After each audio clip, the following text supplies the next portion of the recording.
ಎಲ್ಲೆಲ್ಲಿ ಸಕ್ಕದ ಕಾಣಿಸ್ತಾ ಇದೆ. Daddy, tea. ಹೌದು, ಎಲ್ಲಿ ನಿಮ್ಮಮ್ಮ? ಬೆಳಗ್ಗೆಯಿಂದ ಕಾಣಿಸ್ತಾನೆ ಇಲ್ಲ, ಎಲ್ಲೋದ್ಲು? 1 ವೀಕಲ್ಲಿ ಮಮ್ಮಿ ಸ್ಲಿಮ್ ಬ್ಯೂಟಿ ಆಗ್ತಾರೆ ಅಂತ ನಮ್ ಕವಿತಾ ಆಂಟಿ ಹೇಳಿದ್ದಾರೆ. ಕವಿತಾ ಆಂಟಿನಾ? ಅದ್ಯಾರು ಹೊಸಬ್ರು? ಕವಿತಾ ಆಂಟಿ ನಿನಗ್ ಗೊತ್ತಿಲ್ವಾ? ಇಲ್ಲ, ನನಗ್ ಗೊತ್ತಿಲ್ವೇ. ಹಾಗಾದ್ರೆ ಇವಾಗ ಬರ್ತಾರೆ, ನೀವೇ ನೋಡಿ. ನೋಡೋಣ.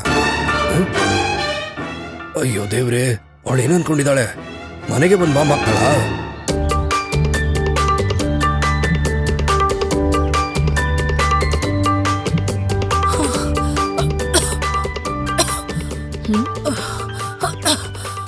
ದೇವ್ರೆ, ಆಗಲ್ಲಪ್ಪ.